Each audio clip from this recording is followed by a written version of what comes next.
സ്മിതാസ് cooking വേൾഡിലേക്ക് സ്വാഗതം.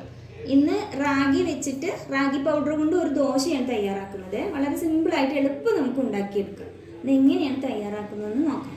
Channel ആദ്യമായിട്ടാണ് കാണുന്നതെങ്കിൽ ഒന്ന് സബ്സ്ക്രൈബ് ചെയ്യണേ. ഞാൻ ഒരു ഗ്ലാസ് റാഗി പൗഡർ എടുത്തു വെച്ചിട്ടുണ്ട്. ഇതിലേക്ക് കുറച്ച് ഉഴുന്നും ഉലുവയും വേണം. റാഗി പൗഡർ എടുത്ത അതേ ഗ്ലാസ്സിന് അര ഗ്ലാസ് ഉഴുന്നാണ് എടുത്തിട്ടുള്ളത്. ഒരു ടീസ്പൂൺ ഉലുവ എടുത്തിട്ടുണ്ട്. അത് 1 മണിക്കൂർ സമയം ഞാനിപ്പോൾ വെള്ളത്തിൽ കുതിർത്തെടുത്തതാണ്. ഇതിനി നന്നായി ഒന്ന് അരച്ചെടുക്കണം.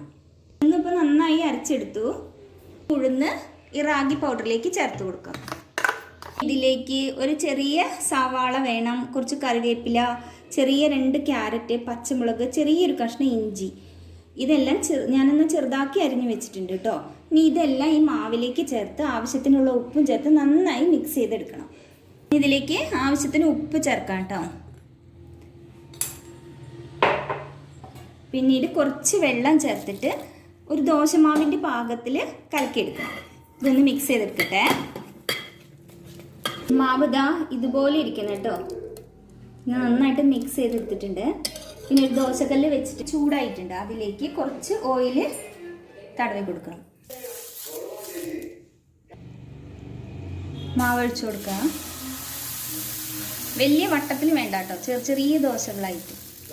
ഇതിൻ്റെ ഒരു സൈഡ് ആയി കഴിയുമ്പോൾ മറിച്ചിടണം. ഫ്ലെയിം കുറച്ച് വെച്ചോളൂ, അല്ലെങ്കിൽ അടിഭാഗം കരിഞ്ഞു പോകും. സൈഡായിട്ടോ ഇതൊന്ന് മറച്ചിട്ട് കൊടുക്കാം. അപ്പോൾ ഇത് റെഡിയായി. ഇത് പ്ലേറ്റിലേക്ക് മാറ്റാം. ഫ്ലെയിം ഒരു മീഡിയം ഫ്ലെയിമിൽ വെച്ചിട്ട് വേണം കേട്ടോ ഇത് തയ്യാറാക്കിയെടുക്കാൻ. ഇതുപോലെ തന്നെ ബാക്കിയെല്ലാം ഞാനൊന്ന് ഉണ്ടാക്കിയെടുക്കട്ടെ.